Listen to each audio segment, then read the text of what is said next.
right. Well, Stuart's been updating you on what have been very contentious Planned Parenthood meetings on Capitol Hill. To Carl Icahn, who says this is an example of what is called a waste of time. He does get your part about talking about how Washington doesn't seem to respond to a lot of the situations that need quick responding to or any kind of response.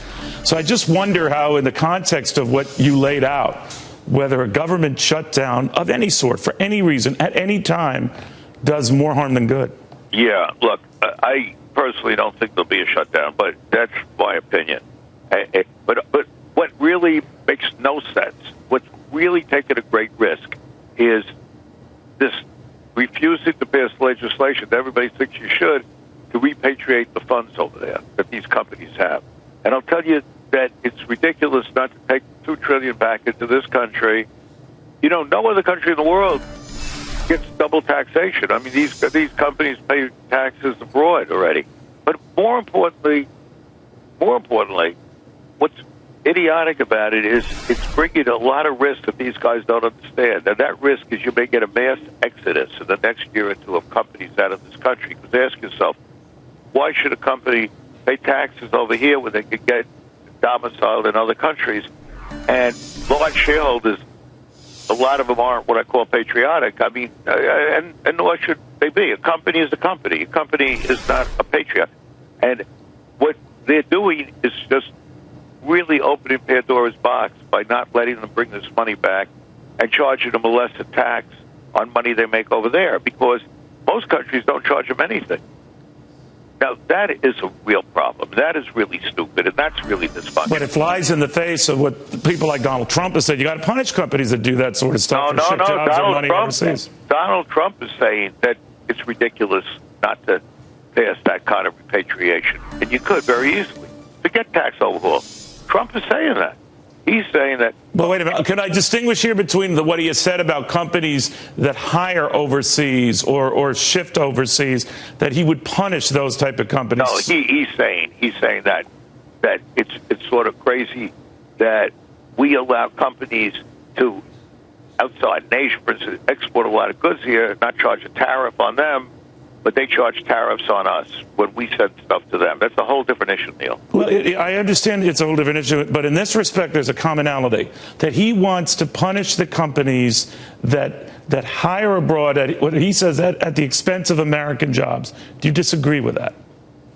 I don't really think he's saying that, Neil, but I'd have to zero in on that. Focus on. All right, I don't want to belabor Trump, Carl, because you do mention other finer points here, and that is this idea that he thinks companies like Ford establishing plants outside the U.S. has gone after. There's stuff you're asking me. Look, I'm not a presumptuous guy. I'm really not. I look at things simplistically. That's how I made all the money. You know, I go in what I see as the no-brainer, and that's where I invest if I can. So bring this $2 trillion back home. That's your big goal. That's a no-brainer. Right. It's absurd. It's insane not to, okay? Because you're taking it, number one, get the money back, and number two,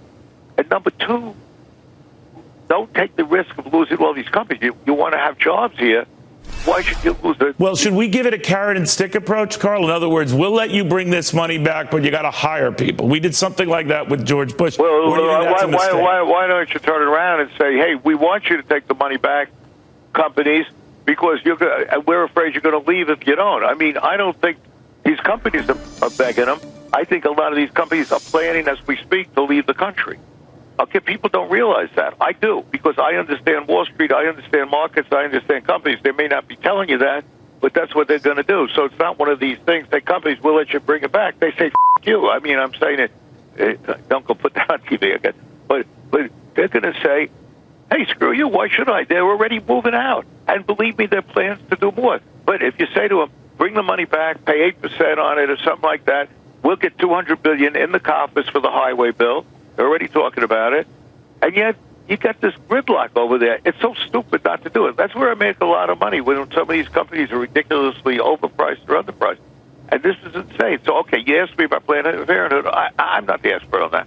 And I know what you're saying, but you talk about a lot of things that many are just ignoring in this country. Politicians are ignoring in this country. Our own tax code tends to prohibit in this country. That's right. I I also think of the debt that just keeps getting so out of control. Very few, if any, candidates have come up with a comprehensive plan to deal with it. And they say, David Stock was here not too long ago saying, because it's like a grenade and no one wants to hold it. So what are we talking about? What are we talking about? Our overall debt, our 18 trillion plus in debt. Look, can I tell you something? That is not the worst problem in my mind. The overall debt is not the worst problem. What the problem is that Washington has no idea what's really going on in business, and this is the quintessential example of it. But there are other things you could do, and what you could do is we legislate inequality. That's what we do. We have laws protecting mediocre CEOs, and what are the CEOs doing today? I mean, with exception, they're borrowing money at 0%, 2%, 1%, and they're not taking the money and building our capital base. What they're doing is buying other companies at higher prices so they can have quarter-to-quarter increases in earnings so their options make them a fortune. This is what's going on, and the Federal Reserve doesn't understand this is what they're manifesting, and Washington doesn't understand it, and you could change it by having certain all you got to do is make certain debt equity ratios applicable so you don't have this crazy high yield proliferation, which I'm telling you is going to blow up. You want a grenade? That's a grenade. You got $2.2 trillion in high yield bonds that Mr. and Mrs. Jones owns today because the zero rates keep them from getting any kind of return on their money. And you know what? When that blows up, there is no one to buy them. So in other words, it's propelling the very risk that we're seeing now. But